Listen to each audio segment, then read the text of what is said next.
এই মাসের মধ্যে একটা রাত আছে, যেই রাত হচ্ছে এই মাসের সর্বশ্রেষ্ঠ রাত। ইন্না আনজালনাহু ফি লাইলাতুল কদর। হে নবী, আপনি কি জানেন মা লাইলাতুল কদর?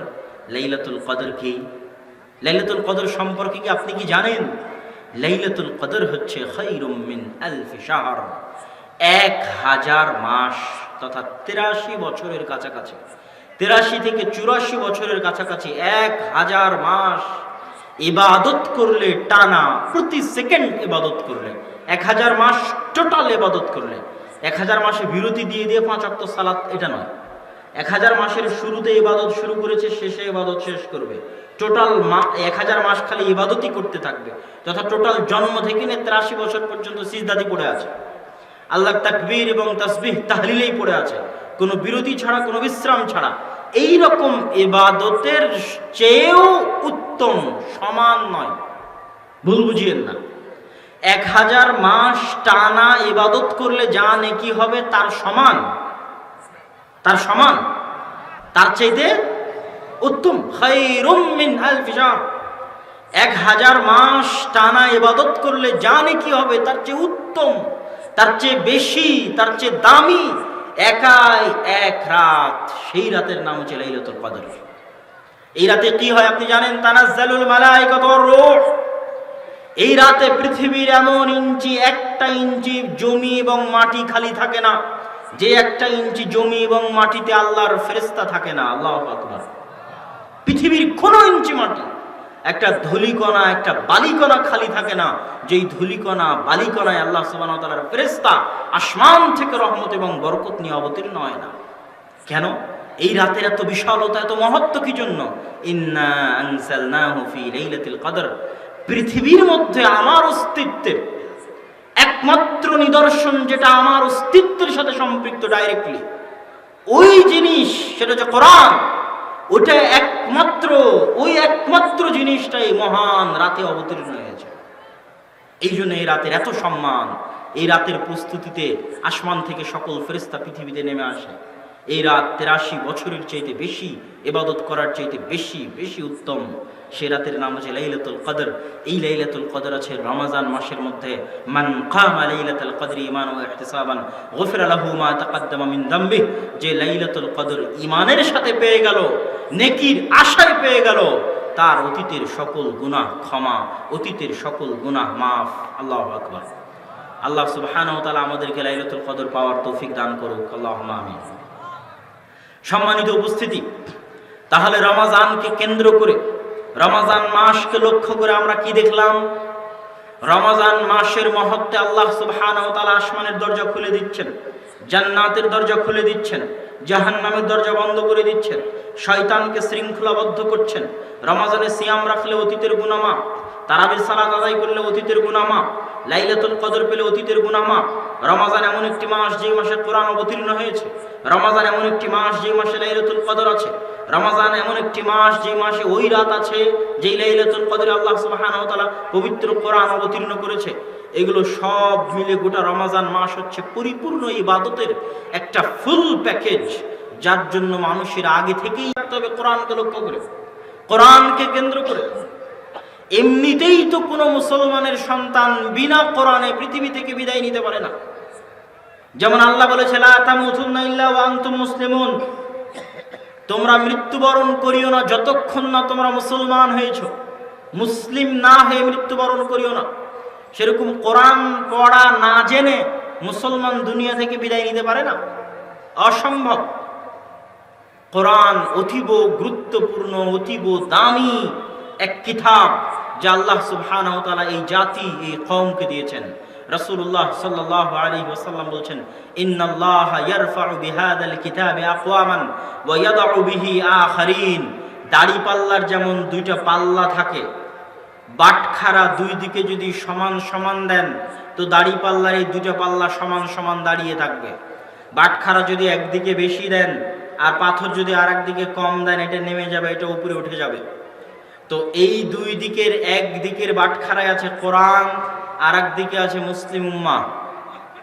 মুসলিম উম্মাহ কোরআনকে কেমন মূল্যায়ন করে? মুসলিম উম্মাহ কোরআনকে মূল্যায়ন করে এইভাবে তাহলে মুসলিম উম্মাহ নেমে যাবে এইভাবে। মুসলিম উম্মাহ কোরআনকে মূল্যায়ন করে এইভাবে, তাহলে মুসলিম উম্মাহ উঠে যাবে এইভাবে, সমান সমান।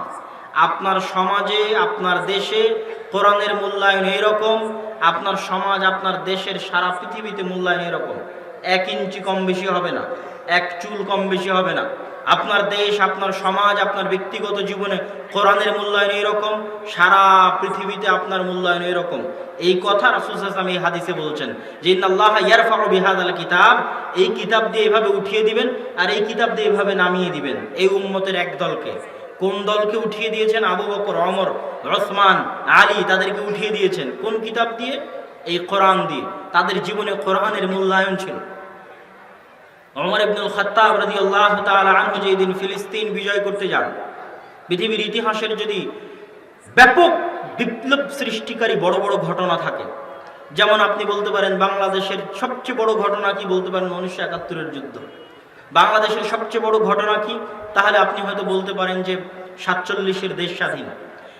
বাংলাদেশের সবচেয়ে বড় ঘটনা কি, বলতে পারেন পলাশীতে সিরাজউদ্দৌলার হেরে যাওয়া।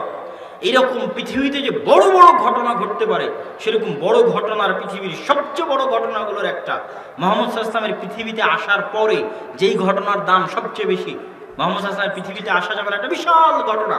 কেন? কিয়ামত হয়ে যাবে, আর কোন নবী আসবে না, শেষ, কিয়ামত হয়ে গেছে। অনেক দ্রুত সময়ের মধ্যে কিয়ামত হয়ে যাবে, যেহেতু শেষ নবী চলে এসেছে। এটা বিশাল ঘটনা, অনেক বড় একটা ঘটনা মুহাম্মদ সাল্লাল্লাহু আলাইহি ওয়াসাল্লামের পৃথিবীতে আসা। ঠিক মুহাম্মদ সাল্লাল্লাহু আলাইহি ওয়াসাল্লামের পৃথিবীতে আসার পরের আরেকটা সবচেয়ে বড় ঘটনা হচ্ছে বাইতুল মুকাদ্দাস মুসলমানদের হাতে বিজয় হওয়া। ফিলিস্তিন মুসলমানদের হাতে বিজয় হওয়া। কেন? এই যে বিশাল ইউরোপ, বিশাল আমেরিকা, তারা যেই ধর্ম, যেই দিন পালন করতেছে, ওই দিন, ওই ধর্মের কেন্দ্র বাইতুল মুকাদ্দাস। তাদের নবী ঈসা আলাইহিস সালাতু ওয়াস সালামের জন্ম ফিলিস্তিনে। ঈসা আলাইহিস সালাতু ওয়াস সালামের মা মারিয়াম আলাইহা সালাতু ওয়াস সালামের জন্ম ফিলিস্তিনে। ওই মসজিদের দিনে খাদেমা ছিলেন। তাদের ধারণা অনুযায়ী ঈসা আলাইহিস সালাতু ওয়াস সালামের মৃত্যু এখানেই। তাহলে বিশাল, এখনো পৃথিবীর সবচেয়ে বড় দিনের অনুসারী যারা, তাদের সবচেয়ে পবিত্র জায়গা। আর একদিকে আছে ইহুদিরা, তাদের সকল নবীর আগমন এই মাটিতেই। তাহলে পৃথিবীর এই দুটো বড় বড় ধর্মের সবচেয়ে পবিত্র স্থান মুসলমানেরা বিজয় করে নিবে বিনা রক্তপাতে। এর চেয়ে বড় ঘটনা তৎকালীন পৃথিবীতে আর কিছু ছিল না, যেটা এখন আপনারা দেখতে পাচ্ছেন যে সারা পৃথিবীর সকল দেশের মানুষের কাছে এই জমিনের মূল্য কতটুকু। এই জন্য কিয়ামতের আগ মুহূর্তে যত যুদ্ধ, যত বিগ্রহ, যত মারামারি, যত ফিতনা, সব এই মাটিকে কেন্দ্র করে হবে এবং এই মাটিতেই হবে। আরদু শাম, সিরিয়ার মাটি, ফিলিস্তিনের মাটি, সারা পৃথিবীর সকল বড় বড় কিয়ামতের নিকটবর্তী যুদ্ধগুলো দাজ্জালের আগমন পর্যন্ত এই মাটিকে কেন্দ্র করা হবে। এটা অনেক সারা পৃথিবীর সকল দিন এবং ধর্মের মানুষের কাছে দাবি। এই জন্য সবচেয়ে বড় ঘটনাগুলোর একটা ছিল। তো ওই দিন বড় ঘটনা আরো কেন হলো? ওমর রাদিয়াল্লাহু তাআলা আনহুকে শর্ত দেওয়া হলো, প্রধান সেনাপতি লিখে পাঠালেন 1 মাস ঘেরাও করে রাখার পরে। প্রায় 4000 সাহাবী ছিল ওই সময় ওই ঘেরাওয়ে। কি লিখে পাঠালেন? যে আমিরুল মুমিনিন খলিফাতুল মুসলিমিন নিজে আসলে চাবি হস্তান্তর করা হবে, না আসলে হবে না। আমিরুল মুমিনিন খলিফাতুল মুসলিমিন মাত্র একজন কর্মচারীকে সাথে নিয়ে রওনা দিয়েছেন মদিনা থেকে, অর্ধবিশ্বের শাসক খলিফাতুল মুসলিমিন আমিরুল মুমিনিন ওমর ইবনুল খাত্তাব, এবং একদম জীর্ণ শীর্ণ পোশাক, যেটা ওনার স্বাভাবিক জীবন, আর একজন খাদেম। এখন পালাক্রমে, এটা সত্য ঘটনা, এটা বানোয়াট কোনো ঘটনা নয়, সানাদ সাহিহ। পালাক্রমে পৌঁছতে পৌঁছতে পৌঁছতে পৌঁছতে যখন উনি ওল্ড সিটি অফ জেরুজালেম, জেরুজালেমের পুরাতন শহরের, বর্তমান যেটা জেরুজালেমের পুরাতন শহর, ওই দরজা যেখানে সাহাবীরা ঘিরে রেখেছে, সেখানে যখন যান তখন তার ছিল টানার দায়িত্ব। তো তিনি টানছেন। তো রোমান বিশ্বের খ্রিস্টান এম্পায়ারের বড় বড় পাদ্রীরা অপেক্ষায় আছে, খলিফাতুল মুসলিমিন আসবে, চাবি হস্তান্তর হবে। তারা তো মনে করেছে যে উটের পিঠে আছে, তিনিই হয়তো খলিফাতুল মুসলিমিন। যখন বলা হলো যে না, যিনি টানতেছেন তিনি, তার জামা কাপড় দেখে তারা একটু নাক ছিটকালো। এই নাক ছিটকানি যখন বুঝতে পারলেন সাহাবী, তখন তিনি ওমর ইবনুল খাত্তাবকে বলছেন, ইয়ানজুরু ইলাইনা আর রোম নাজরাতা কিল্লাহ। হে আমিরুল মুমিনিন, আপনি আজকে যেই পোশাকে এবং যেই অবস্থায় এখানে এসেছেন, আজ এই রোমান এম্পায়ারের খ্রিস্টানেরা আমাদেরকে নিচু চোখে দেখতেছে, ছোট চোখে, অবজ্ঞা অবহেলার চোখে দেখতেছে। ওমর ইবনুল খাত্তাব বলছেন, লাউ ক্বালা গায়রুক, হে আবু উবাইদা ইবনুল জাররাহ, এই কথা যদি তুমি না বলে অন্য কেউ বলতো তাহলে আমি এতটা কষ্ট পেতাম না, এতটা দুঃখ পেতাম না। তুমি বললে এই কথা। শোনো, আমরা ইসলাম আসার পূর্বে সবচেয়ে কম দামি, সবচেয়ে নগণ্য, সবচেয়ে অবহেলিত, সবচেয়ে মূর্খ, সবচেয়ে জাহেল কম ছিলাম। আমাদের সম্মান ছিল পৃথিবীতে এইরকম। ইসলাম আসার আগে আমাদের সম্মান ছিল পৃথিবীতে এইরকম।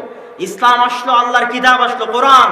ওই কিতাবকে আমরা মূল্যায়ন করলাম, বাড়তে বাড়তে বাড়তে বাড়তে কোথায় চলে গেছি? পৃথিবীর শাসক হয়ে গেছি। আমাদের পোশাক দিয়ে, আমাদের যানবাহন দিয়ে, আমাদের গাড়ি বাড়ি দিয়ে আমরা পৃথিবীর শাসক হইনি। আল্লাহর কিতাবের বরকতে, আল্লাহর কিতাবকে মূল্যায়ন করার কারণে, ইসলামের কারণে পৃথিবীর কোথায় নগণ্য মক্কার এক মরুভূমির মধ্যে পড়ে থাকা এক সম্প্রদায় আজ আমরা পৃথিবীর শাসক হয়ে গেছি। যতদিন মুসলিম উম্মাহ কোরআনকে মূল্যায়ন করবে ততদিন তারা পৃথিবী শাসন করবে। আর যেই দিন কোরআনকে ছেড়ে দিবে ওই দিন তারা শাসিত হবে, ওই দিন তাদের উপর শাসন চাপিয়ে দেওয়া হবে, জুলুম তাদের উপর চাপিয়ে দেওয়া হবে। আজ আমাদের অবস্থা তাই। সামনে আসতেছে রমজান মাস, কোরআনকে মূল্যায়ন করবেন? কথা বলতে হবে, কোরআনকে মূল্যায়ন করবেন? ওয়াদা করে যেতে হবে যে রমজান মাসে অবশ্যই প্রত্যেক দিন কোরআন পড়তে হবে এবং চেষ্টা করতে হবে যারা কোরআন জানে সম্পূর্ণ কোরআন একবার শেষ করার। আর যারা কোরআন জানে না তারা কোরআন জানার চেষ্টা করবে, পড়ার চেষ্টা করবে। পারবেন? আল্লাহ সুবহানাহু ওয়া তাআলা আপনাদেরকে তৌফিক দান করুক। আল্লাহুম্মা আমিন।